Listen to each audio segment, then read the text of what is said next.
Hi friends, today for our Read Aloud lesson, we're going to be reading a very fun and very different version of Little Red Riding Hood. It even has a different title and a different main character. This book is called Super Red Riding Hood, and right away you might notice that Red Riding Hood is a superhero in this book instead of the regular Little Red Riding Hood that we know. In this book, what I want you to pay attention to is how the wolf is different. There's a little bit of a different story in this book, and you're going to notice that at the end, the wolf is very different than the other two books that we read earlier this week. Earlier this week, we found out that the wolf runs away, and he still is the big bad wolf at the end of the story. Today, I want you to pay attention to how this wolf is different. Super Red Riding Hood. Not far from here, near a small forest, lives a girl named Ruby. Ruby's favorite color is red. She loves red berries, her red boots, and especially the red cloak her grandmother made for her. When Ruby puts on her cloak, she becomes Super Red Riding Hood. One sunny afternoon, Ruby was very busy playing superhero in her room when she heard her mother call from downstairs. "Ruby!" "Is it something important, Mom?" she's called back. "It sure is. Looks like Super Red Riding Hood has an important mission," Ruby declared. She threw on her red cloak and grabbed her flashlight. A superhero must be prepared for anything.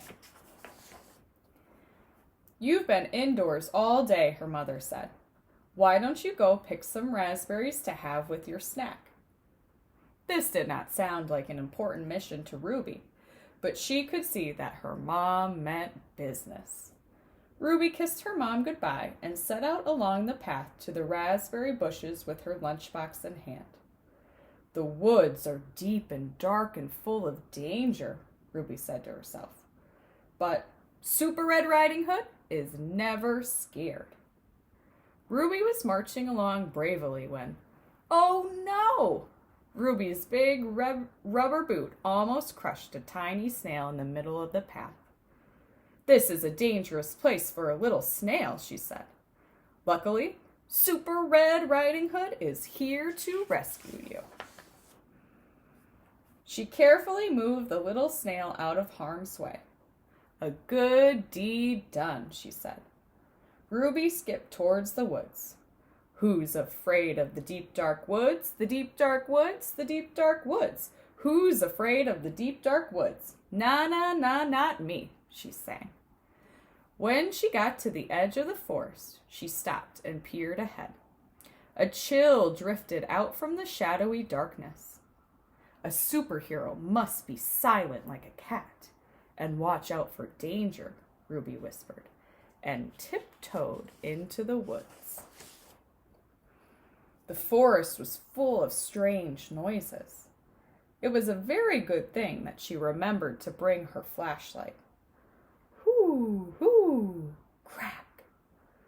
Owl, twig, woodpecker," she said aloud, shining her bright light towards the different sounds. Tack, tack, tack, tack, tack. "Who's afraid of the deep dark woods, the deep dark woods, the deep dark woods? Who's afraid of the deep dark woods? Na, na, na, not me," she sang as she walked. Before long, she came to a sunny clearing, packed with raspberry bushes. She ran to fill her lunchbox with juicy red berries. "Mission accomplished," she said triumphantly. She was just snapping her lunchbox closed when she heard a new sound. A big, rumbling, growling, terrifying sound. Growl! Ruby's tummy twisted in a knot. Her teeth began to chatter. "A superhero must be brave," she reminded herself. "Who's afraid of the wolf?" He towered over Ruby, looking frightful with his sharp claws, his yellow fangs, and his bushy tail swishing from side to side. The wolf inched closer. Soon he was so close to Ruby, she could feel his steamy breath on her face. Excuse me? I'd like to get by, Ruby said, in a smaller voice than she would have liked. The wolf didn't move. He grinned and asked in a crackly growl, "Where are you going all alone in this big dark forest?" Ruby narrowed her eyes and peered at the shaggy beast. "Why do you want to know?" "Oh, just curious, I suppose. Maybe you can tell me this. What's in the box?" Before she could answer, the wolf lunged. Quick as a rabbit, Super Red Riding Hood hopped out of the way and used her super skills to leap and dart past the tricky wolf. She scrambled up an oak tree and perched on a branch just out of the wolf's reach. While she sat and caught her breath, the grumbly wolf skulked around the trunk of the tree. Ruby had had enough. "Wolf," she called down, "let me pass." But the wolf stayed put.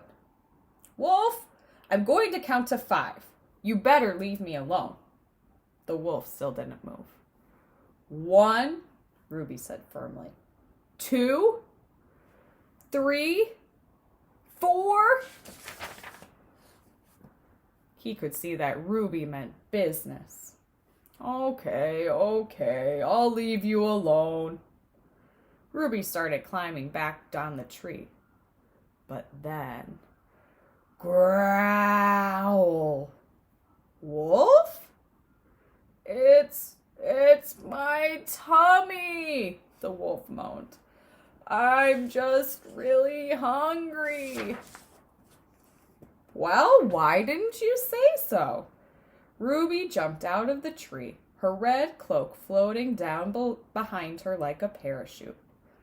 "If you wanted some of my snack, you could have just asked," she said. The wolf looked at Ruby with a big, drooly smile. "Okay, can I have some?"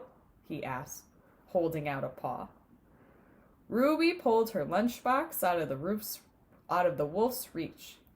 "Not so fast, wolf. You really scared me before, snarling at me with your big fangs and those sharp claws." The wolf's ears dropped. He looked at the ground. "I'm sorry," he said. Ruby took a long look at the sad, hungry wolf. "Aw, forget about it," she said at last. The wolf perked up. "Please?" he asked, very politely. A superhero always helps those in need, so Super Red Riding Hood did what any superhero would do. She popped open her lunchbox and shared the juicy berries.